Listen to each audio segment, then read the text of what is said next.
Hello everyone, today we are going to discuss about viscosity, that is one other property of fluids. So in the last lecture we basically studied about some basic properties as density, what is density, specific weight, then we discussed about specific gravity and specific volume. So today we are going to discuss about a very important property that is called the viscosity of the fluid. So viscosity, as it is now aware, it basically is defined as the internal resistance offered by one of the layers of the fluid to the other. So जब भी आपका fluid flow करता है वो हमेशा layers में flow करता है. The top layers will always exert some amount of resistance to the lower layers. The lower layers will put some of the resistance to the upper layer. तो जब आपकी फ्लूइड जब आपका लिक्विड फ्लो करता है तो जो टॉप की लेयर्स है वो नीचे वाली लेयर्स के मोशन को रेजिस्ट करती हैं, वो जो नीचे की लेयर है वो अपने ऊपर की लेयर्स के मोशन को रेजिस्ट करती हैं. So they basically try to resist the motion of each other. But जो टॉप की लेयर्स होती है हमेशा उनकी जो वेलोसिटी होती है वो ज़्यादा होती है as compare to the bottom layer. So यहाँ पे मैंने वेलोसिटी प्रोफाइल ड्रॉ करा हुआ है. This basically is for a laminar flow. This is the velocity profile of a laminar flow in which basically I am showing the change in velocity with respect to the distance y. Clear?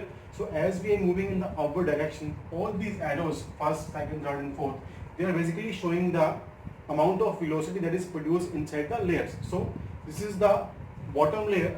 So it will have the least velocity. So as we move in the upward direction, the velocity will increase, because as I already told you that the layers on the top will have more velocity as compared to the layers at the bottom. So let us say on the top layer, these two top layers which we are going to discuss, if u is the velocity of this layer, then the top layer will have a velocity. Whatever is going to be the value of top layer of the velocity, it will be always be more than u, because this layer is above this layer. So the top layer will have more velocity as compared to the lower layer. So we can say the velocity of this layer will be u plus d. It means the velocity of top layer is more than this layer, and amount by which it is more, it is du. So you can say the amount by which it exceeds the value, it is du. Here. Now this same diagram is shown in this diagram in a very easy way, in which on this side I am having distance. Let us suppose again we are studying these two layers. This layer is having velocity u, and this layer is having velocity u plus du. So this is the top layer, this is the layer below it. So the change, we can say the top layer is having more velocity as compared to the bottom layer by an amount d. So this is du, and this distance from this layer u to u plus du, it is dy. Clear? Now I am trying to put it in a very easy way in this diagram, where on this side this is the velocity, that is u, or you can say it is the velocity of the lower layer. Now this is the layer above it, its velocity is u plus du, and distance between both the layers is dy. So basically I am trying to show this figure in this way or this side. So this is dy, this is u plus du.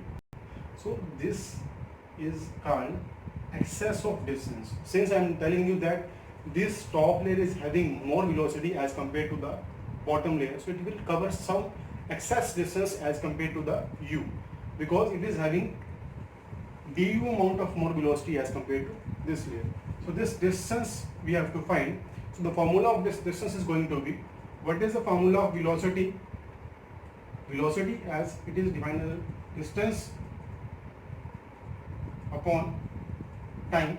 Now in this case the distance we are taking in terms of y, so we can say velocity is dy by dt. So this is the excessive distance which it is covering. So we can write that dy will be equal to du dot dt. So this value will become out to be du into dt.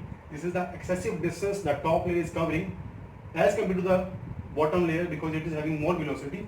That amount is du. Now basically what happens is, because I am telling you that the lower layer will have lower velocity and the top layer will have top velocity, so these layers are trying to resist the motion of each other. So tangential force is basically produced inside the layer, and each layer will try to impose shear force on each other, and that value of shear force, which is called shear stress, that is called tau, is directly proportional to the rate of change of velocity with respect to y. So in this case, this tau is called shear stress that each layer produce on each layer is directly proportional to du upon dy, that is called rate of change of velocity, rate of change of velocity with respect to y. Okay, so this tau is directly proportional to du upon dy. This can also be written as tau is equals to mu du upon dy, which we all know is known as Newton's law of viscosity, which is a very important law from fluid kinematics point of view. We must know what is Newton's law of viscosity. Newton's law of viscosity will say that shear stress is directly proportional to the rate of change of velocity with respect to distance y. Clear? Now there is one more formula for shear stress which says that tau is directly proportional to d theta upon dt, that is rate of change of shear strain. Clear? Now how tau is directly proportional to d theta upon dt we can find from this figure. Let us suppose this is the angle d theta through which this body is basically deformed. So we can say that d theta, or we can say tan d theta, we can find from this triangle tan theta is perpendicular, that is du dt,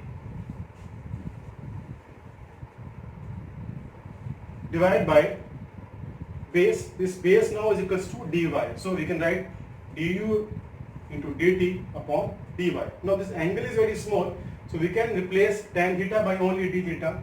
So this d theta over dt will be equal to du upon dy.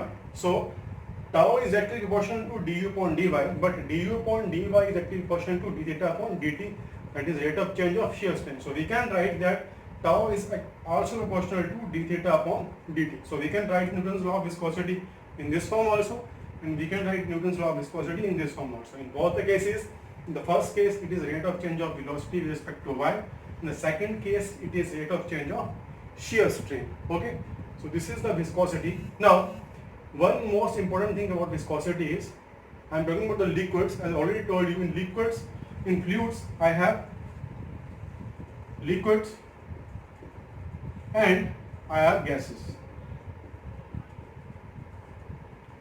So cohesive, basically the property of viscosity in the liquids only because of two things.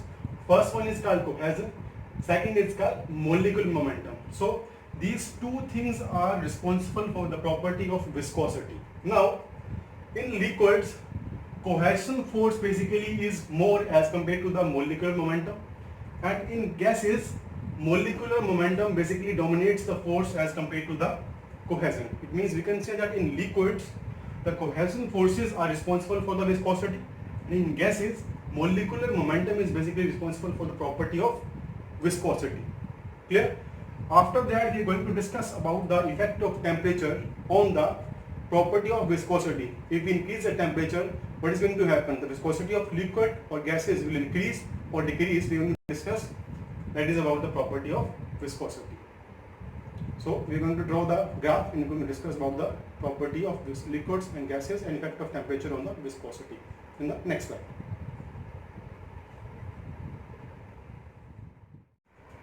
So this is basically graph which basically shows the effect of temperature on the viscosity property of the fluid.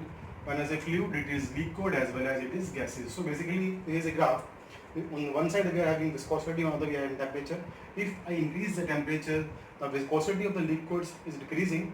For gases it is increasing. Now for liquids, as I already told you, cohesive forces predominates the molecular momentum. So in liquids the viscosity is only due to the cohesion. Now as in increase the temperature, cohesive forces decreases because of the decrease in the cohesive forces.